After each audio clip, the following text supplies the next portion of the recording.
Welcome to Whiskey Wednesday. My name is Dean, and this is E&OE Whiskey.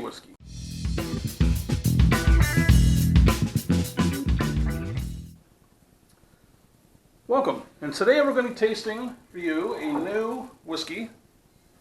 The distillery came into effect in 2014, and it's Ne Riff Kentucky Straight Bourbon whiskey, manufactured out of Ne Riff Distillery in Newport, Kentucky, right across the river from Cincinnati. Alcohol by volume is 50%, proof 100. Mash bill 65% corn, 30% rye, 5% barley. Because of having a higher rye content, this will be a spicier whiskey, a lot more of the pepper notes. This is also a non-GMO whiskey, which means that all the grains are non-genetically modified, natural grains. This is also what they call a bottle in bond. In other words, it's made in one distillery, in one season, aged for a minimum of 4 years, bottled at 100 proof, and kept in a government-bonded warehouse. The reason for this being is in 1897 they had to make some sort of legislation so that with the whiskey makers that were making good whiskeys and true to their craft, wanted to make sure that their whiskeys were bottled and proven that this is what their actual product was.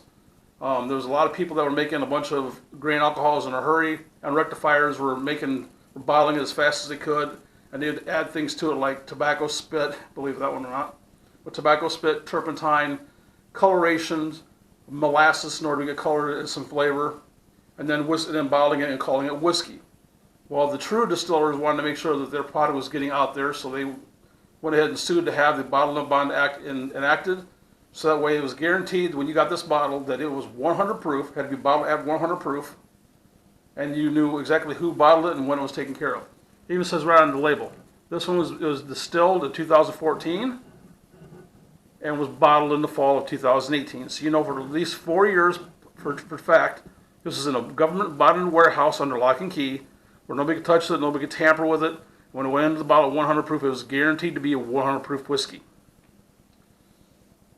So let's take a look at this bottle and see the notes. I'm really excited about this. I've did taste this one other time before, and it was a nice whiskey. I don't remember a whole lot about it, so this would be almost like trying it for the first time.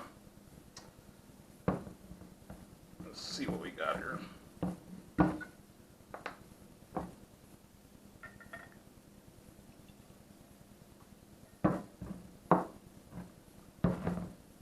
Nice coloration.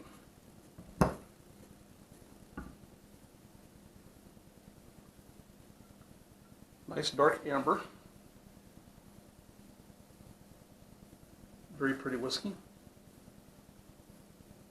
Not a whole lot of windows of forming, so this tells me this should be a little more on the oilier side. Not very dry, not very chewy. It should be nice and oily and silky. Should leave a nice coating inside the mouth. Based on that, it should also allow me to have a much longer finish toward the end of it. So we'll have to see that actually takes place based on what it should actually do. Nose. Butterscotch. Brown sugar. Pretty heavy forward in alcohol. Burns the nose a little bit. Cinnamon. Some oak. When smelling whiskeys for the nose, if you happen to notice your nose begins to burn right away, open your mouth a little bit so that way you breathe through your nose and your mouth at the same time. It slows down the amount of alcohol you're actually taking in, so therefore you're going to get more of the flavors coming through or the smells you want to receive, not necessarily the heavy alcohol. If you get a whiff of good strong alcohol, it'll actually burn your senses out to the point where you won't smell hardly anything else the rest of the day. So if you notice right away that's really heavy in the alcohol content, open your mouth a little bit and breathe. You'll be able to get a much more reduced amount of this coming into your system. Let's take a taste.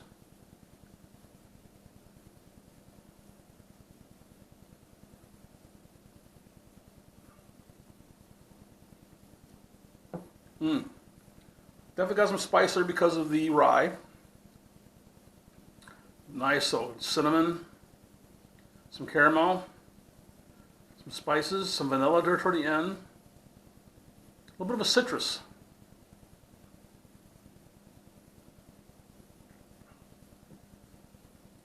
The pepper lasts all the way through. kind of a medium finish. It doesn't last a whole long time, but it doesn't hang around a lot longer than you'd want it to. Very, very fine product. I'm looking forward to the next time I go down to Kentucky, seeing as how it's right across the river from Cincinnati, crossing into Kentucky across the river. I'll definitely stop by there in Newport and pay these guys a visit. This is a nice whiskey. I'm glad to see that that their first bottling is actually taken care of in the bottle and bond tradition. So therefore, you know you're getting a good solid whiskey that's not going to have to be tampered with, and it's going to be bottled for at least 4 years. I'm always going to push it through to be done a lot quicker than what it should be, and taken away from some of the flavors. For a 4-year-old, this is actually pretty dark for a 4-year-old, which means that it got a good amount of transfer between into the wood and out of the wood during the weather changes to be able to get the good flavors.